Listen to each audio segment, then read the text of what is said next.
del Settecento veneziano, so from 18th century, and for years now he has been ambassadors of 18th century Venice both in Italy and abroad.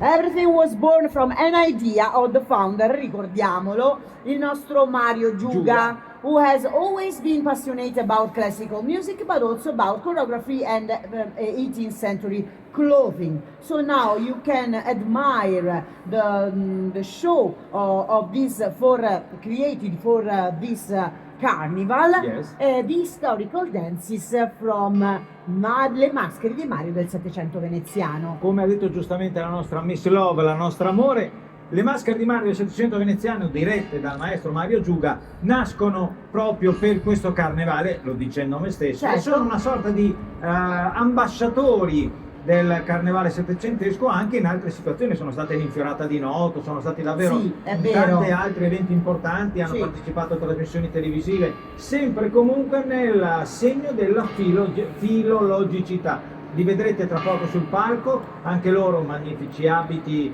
riccamente realizzati, Assolutamente, con i broccati, i si sono velluti. ispirati proprio perché sono filologici alle musiche di Antonio Vivaldi Sì. e del compositore violinista Giuseppe Antonio Brescianello, che come il Casanova frequentava le corti di tutta Europa. Anche questo è importante. They study also the ancient dances Yeah. and reenact with the ancient music of Antonio Vivaldi and the violinist Yes, Giuseppe Antonio Brescianello. Brescianello, che ricordiamo noi non è non Alessandro. è Alessandro. Alessandro Brescianello, No. che viene da Bologna. Non è lui. No, è Antonio. Ok. Allora, ci siamo pronti, sono qua. Lasciamo il palco alle Alle maschere maschere di Mario del del Settecento veneziano.